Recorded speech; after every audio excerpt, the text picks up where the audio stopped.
वैसे तो हर किसी का बर्थडे स्पेशल ही होता है, बट हमारे लिए बन्नू का और भी ज़्यादा स्पेशल है, क्योंकि इस दिन सिर्फ बन्नू का बर्थडे नहीं होता है, बन्नू के साथ साथ बन्नू के पापा का भी बर्थडे होता है।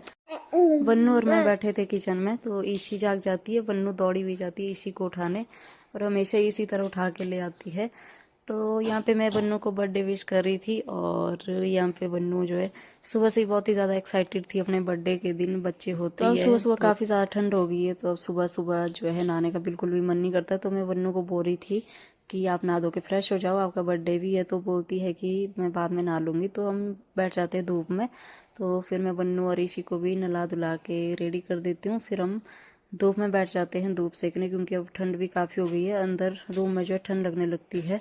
यहाँ पे इसी ने जो है मेरी सारी बिंदियाँ उठा के लग गई थी इनको, कभी माथे पे लगा रही है, कभी आंख पे लगा रही है, कुछ मुंह में डाल रही थी। तो इसका तो यही काम रहता है पूरे दिन भर, बिंदियाँ गिराना उठाना।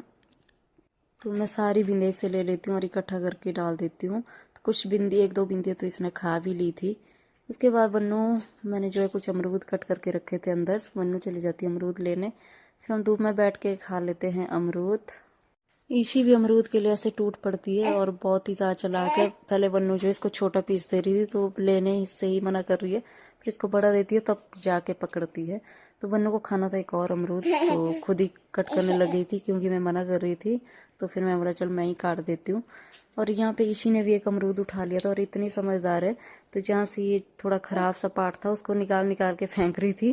फिर लग रही थी बन्नू को भूख, बन्नू ने आज जो है डिमांड की चीला खाने की। तो बन्नू बोलती कि मम्मा मुझे चीला खाना है। तो मैं सोचा चलो बच्चा कुछ मांग रहा है तो बना देती हूँ, वैसे बच्चे वैसे भी खाना बहुत कम खाते हैं, तो जो इनका मन हो मैं सोचा चलो कर लेते हैं। तो यहाँ पे मैं थोड़ा सा आटा लेती हूँ और इसका इस तरह का एक पेस्ट बना देती हूँ, और इसमें डाल देती हूँ नमक और अजवाइन। इस तरह से जो है चीले बहुत ही टेस्टी बनते हैं।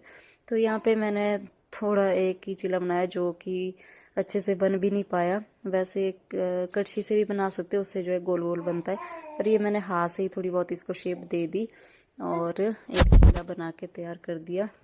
वैसे तो चीला जो है सॉफ्ट सॉफ्ट होता है, बट मैं जो है चीले बनाती हूँ करारे करारे। तो यहाँ पे बन्नू के लिए मैंने करारा सा एक चीला बना दिया, और इसके ऊपर डाल देती हूँ 1 चम्मच घी की। तो बन्नू बोलती कि मुझे तो सॉफ्ट सॉफ्ट खाना था, आपने किस तरह का बनाया है, आपको बनाना नहीं आता है। तो मैं खा लो, टेस्टी है। तो बन्नू को देख के मुझे भी भूख लग रही थी, तो मेरे पास पड़ी हुई थी पनीर भुर्जी, मैंने उसका बना दिया परांठा बहुत ही बड़ा सा, और साथ में मैंने चाय भी बनाई थी। और फिर तब तक मैं जो है बन्नू से रिव्यू ले रही थी कि कैसा लगा आपको चीला। तो बोलते कि टेस्टी लग रहा है। और तब तक मेरा परांठा भी बन रहा था यहाँ पे। तो मुझे जो परांठा इस तरह से करारा करके ही खाना पसंद है, करारा परांठा। तो